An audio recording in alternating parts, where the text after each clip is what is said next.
We've established a time frame for the murder. It took place somewhere between 10 o'clock at night and 9 o'clock in the morning. Yep, and Makoto doesn't have an alibi for most of that time. Yeah, from 10 o'clock to 7:30. That's more than enough time to commit murder, I should think. So Makoto, if you have any objections, now would be the time. I love how all the white noise was just people randomly thinking of times or mumbling it under their breath. Was it 2? Was it 3? 5, 4, 6? Whatever the time was. But yeah, a good way to explain when and where a body got there. Well, there's at least one thing we can help to narrow it down a bit, and it's actually how the body was found. Not only that, but a certain specific thing that happens every single morning. We've established a time frame for the murder. Exactly. It took place somewhere between 10 o'clock... Nope. No, that's Gotta wrong. think of the sprinklers, man. They come on at a specific time every single morning. Actually, the murder couldn't have happened anywhere near 10 o'clock. It had to have taken place way later. And what makes you say that? Because of the sprinklers in the garden. The sprinklers are set to go off right at 7:30 every morning, right? So if the body had been in the garden before 7:30, then it should have been completely soaked. Oh, hold on. I remember this part perfectly. The body was wet. Dripping wet, in fact. Sorry, Toko, but you're wrong. I'm wrong? How? Are you saying only the mouth down south was wet? How dare you spew such indecent words? I can't believe she just said that. I've never heard that before, but I understood exactly what it meant. I have such a dirty mind. No, I'm saying that the body was wet, but not because of the sprinklers. The mouth down south, that's hysterical. What do you mean?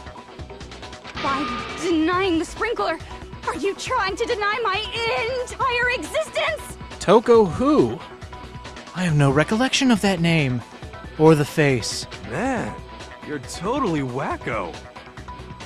Can we go back to your other half, Toko? She seems more like a reasonable conversationalist. Never mind. If you really think it wasn't the sprinkler, you'd better tell us why! She's very adamant about proving me wrong, or at least having her be right. Alright, fine. You want to play this game? Let's go. I have a strange feeling I'm going to have to shoot down her nasty words. It should be very clear, but let's use baby words for Toko. She might need it.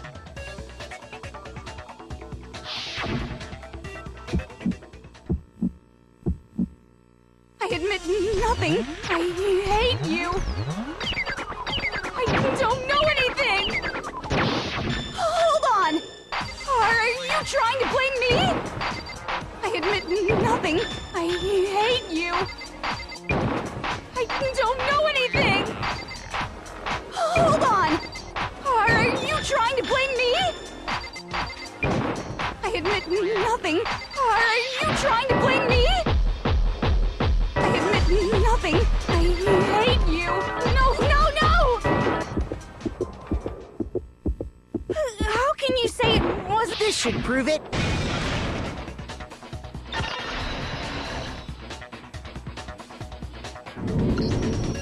Just remember what the body was like after the explosion, and you'll see why it wasn't the sprinklers. The top half of the body was wet, yes, but the bottom half was completely dry. If the sprinklers got the body wet, shouldn't the whole body have been wet? You know, I just thought of something. Toko had blown up, and then we threw water on the body. She was out cold, and that's why she thought the sprinklers had gone off. The details this game goes to. So they only got the top wet? The bottom was completely dry? What a brutal maniac! I'm so sick of her. Let's just move on. The reason only the top half was wet was because...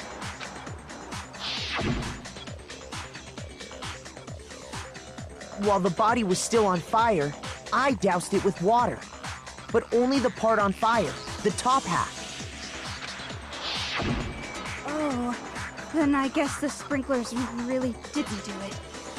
So if the sprinklers didn't get the body wet, then the murder must have taken place sometime after the sprinklers turned on at 7:30 in the morning.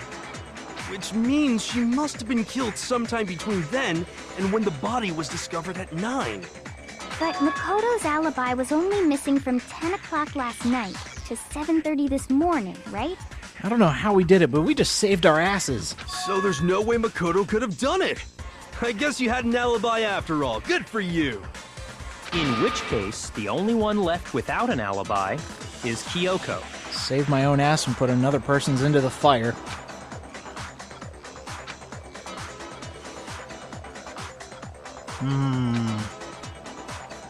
Nope. No. Better not be. Thank you. Let's have a little faith. See if we can figure this out ourselves, before throwing someone under the bus. I mean, she looks like a cold-blooded killer. She doesn't smile. She barely does anything worthwhile that involves emotion. But, no. I'd just like to say one thing. One thing. If you vote for me and I die here, the mystery of this school will stay hidden forever. Which is why I can't let that happen. She has thrown the gauntlet. Okay, Kyoko. We'll play by your rules. That was a very big statement you just threw at us. So are you saying you're not the culprit? Of course I'm not. I have no reason to kill anyone. This is a trap the mastermind has laid for us. A trap? We're this far into the game and now you decide to blame me? I think you're hard at remembering, but we've accused you almost every trial. Stop wasting time! Stop wasting energy! You really think your little trick is gonna work? Shut up, you!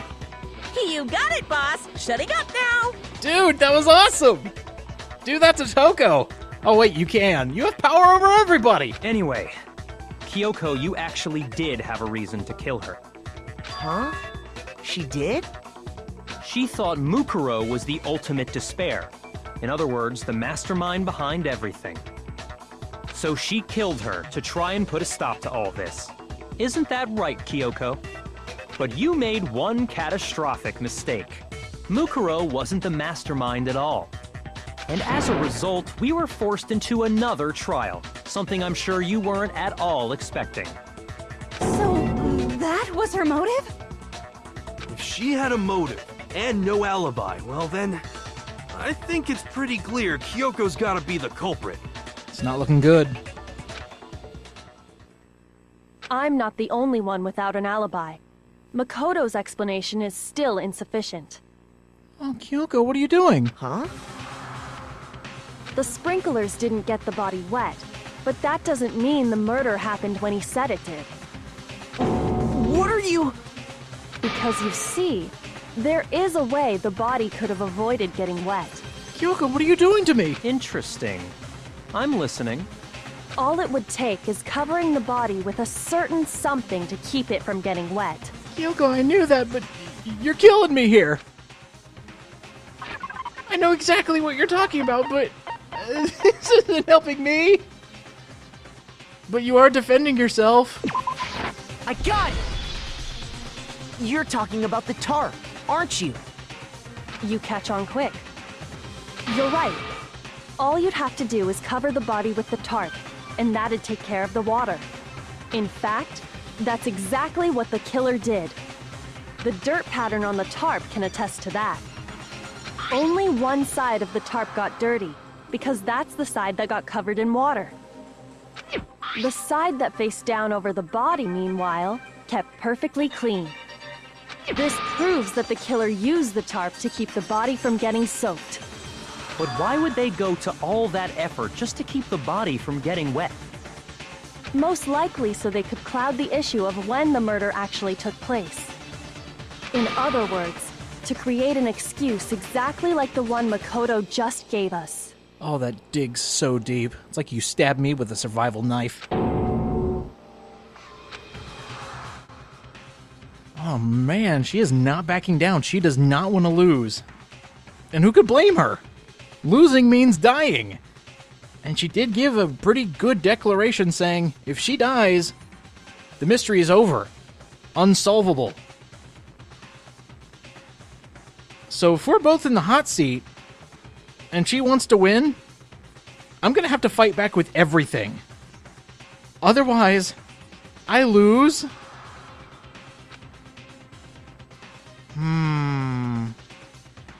So if the tarp really was used, as stated, which makes a lot of sense.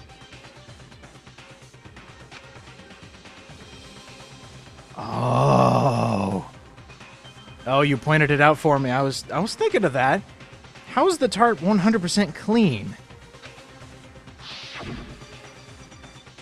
I mean, it's quite a bit of blood there. Wait. Something's not right. And what might that be?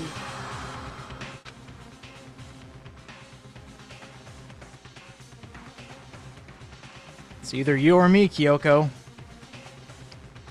I don't want to do this. I have to fight you.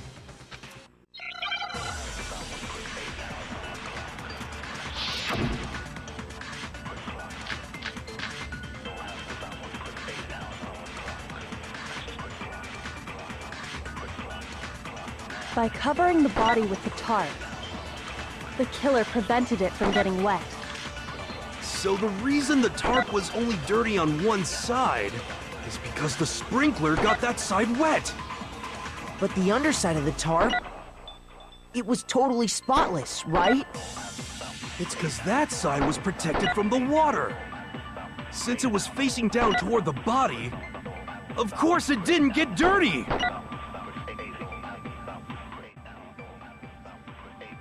Yeah, no, Hero. You were on the right track for the longest time. But, right there, that very last statement, that's the one we gotta shoot. With a very specific detail that Byakuya actually pointed out to us, the blood is still wet before it blew up. Which means if that tarp was where Kyoko said it was, it got dirty. No, that's wrong.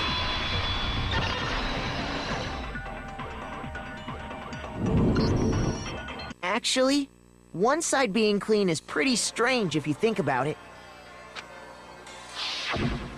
Because the blood wasn't dry before the body got blown up, right? Byakuya said it himself. Not to touch it, or you might get some on you. If you put a tarp on a body in that state, it absolutely would have gotten blood on it. Well, maybe the culprit washed it, so nobody would know they'd used it.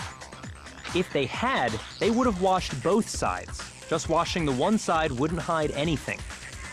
Oh, yeah, true. More than that, what if the very blood we saw on the body was meant as a kind of camouflage? She's pulling out all the stops. Oh, she used something I didn't even consider. What if, after the killer used the tarp to avoid the sprinklers, they then covered the body in blood that didn't belong to the victim? Oh no. You mean someone else's blood? Where would they get something like that? Oh, I know where this is going. I know exactly where this is going. I know! They could have grabbed some of the blood packs from the nurse's office. Nice try, but it would have to be close. That's what Hifumi did, right? When he pretended to be dead? No, that's not what happened this time. The killer got the blood from right there in the garden. Mm-hmm. Yep. But those of you who actually thought the chickens wouldn't be helpful, where do you get blood but from another animal? I got it! Could it have been chicken blood? What? Chicken blood? When I checked the chicken coop before the murder, there were 5 chickens. But after the murder, there were only 4. Would somebody think of the chickens? So, you're saying someone killed a chicken and then covered the body with its blood? Man, that's messed up. Killing a living thing just to do something like that is awful. They should have at least eaten it. Who's to say they didn't? I wonder if the killer had to get the blood from the scene so they wouldn't be spotted walking around. Anyway, there's no denying that a chicken went missing, which provides a basis for my theory. Look at that smug smile. Perhaps, but even so, there's one thing that still doesn't make sense.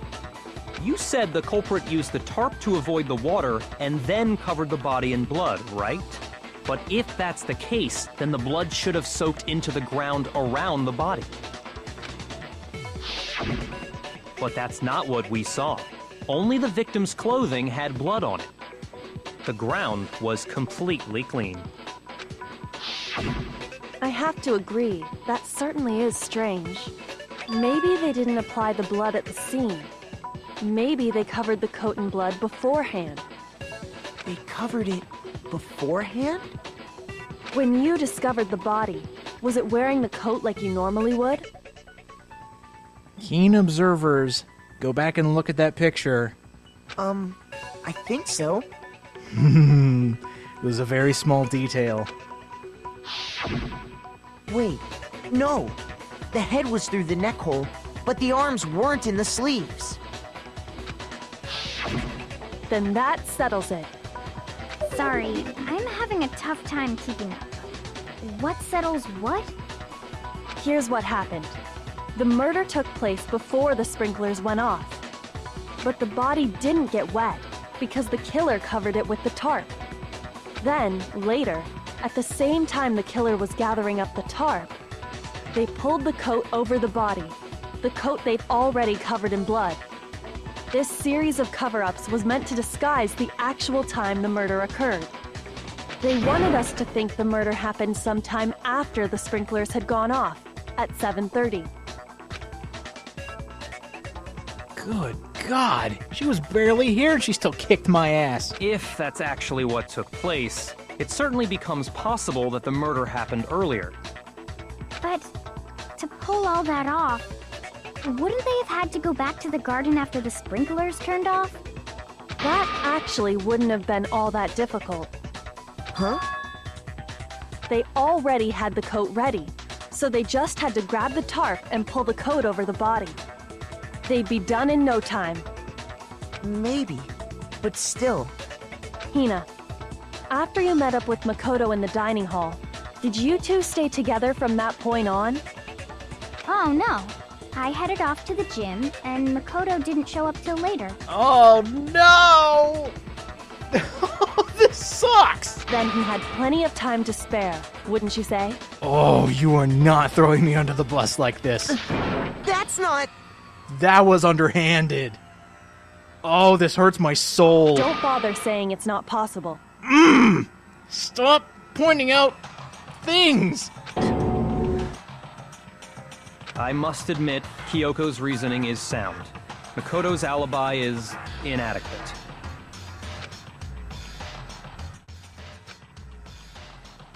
God, she didn't give me the shovel to dig my own grave. She dug it for me. Threw the suspicion right back on me. She's gonna get me killed. Kyoko, what are you doing?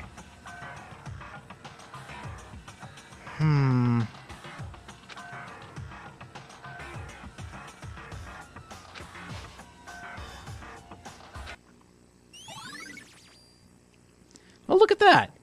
The game's going to start updating truth bullets in the middle of a trial. Keep that in mind. Well then, it looks like we're back to square one. We've made no progress.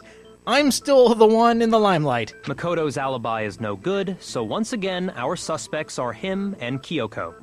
She's putting up a really good fight. For serious, man? Which one of them did it? All right, Kyoko, you and me, rock, paper, scissors, let's go. Hey, why Why don't we let luck decide? Let's flip a coin. 50-50 odds. Or we could do that. Oh, See? Pretty good idea, right? No. no, not that. I just remembered something super serious. Say it, please. Well, don't just stand there. Out with it. You know that knife we found all black and burnt? The one we found stuck in the body before it exploded, right? According to the Monokuma file, the knife went all the way through, from front to back. So, what about it? I'm pretty sure I'd seen that knife somewhere before. Oh, here it comes. That's what I thought when I first saw it. I just remembered.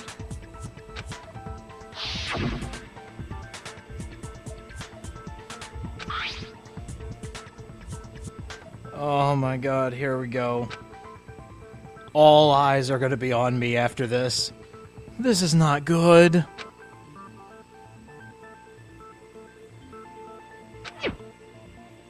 Let's just give it to Makoto. It's like she saw this coming. It's the knife we gave to Makoto? Maybe I shouldn't tell them that it went missing the night after the dream. In fact, it all comes back to bite me. You don't seem surprised. You must have noticed earlier. Oh no! Yeah. Then why did you hide that fact? Wouldn't you? It's not that I hid it. It's just...